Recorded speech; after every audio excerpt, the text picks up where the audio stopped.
The basic challenge is this basic question of who owns the city, who has a right to be in the city, who has a right to talk about the city, and who has a right to intervene in decisions on what the future of the city is going to be.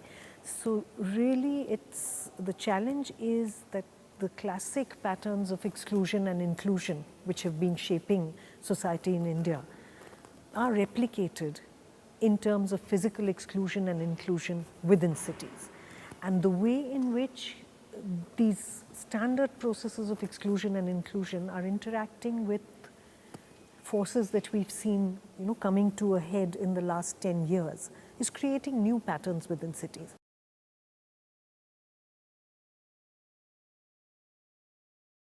The way policy defines the ideal citizen is the ideal citizen is a man of a particular class, of a particular caste, of a particular occupational band, and so on and so forth.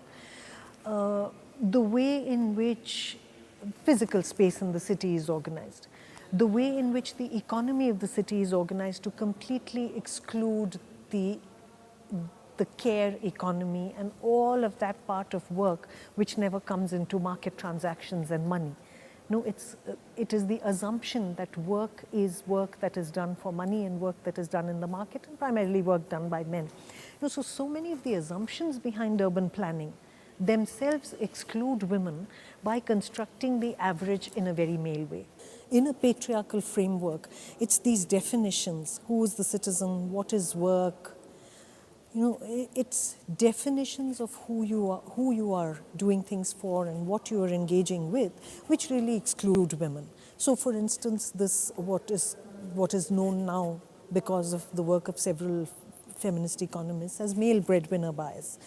The assumption that the family income is basically through the work done by the man who is the head of the family, and that all the work done by women and all the income that comes from that is somehow subsidiary. So if you start from that assumption, then the entire informal economy, which is hugely the place where women are working, the entire care economy, which is almost exclusively a feminine space, becomes left out of the dialogue on markets. How do markets shape work, market forces, the whole tone and tenor of that changes.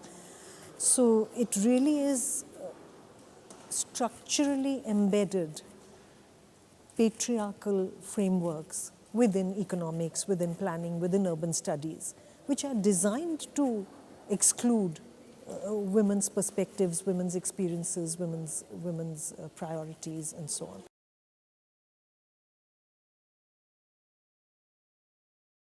What's encouraging about an initiative like IIHS, that it very clearly recognizes that the people who are legitimate actors in planning have ways of thinking and mindsets which replicate exclusions in ways that tools and methodologies cannot deal with.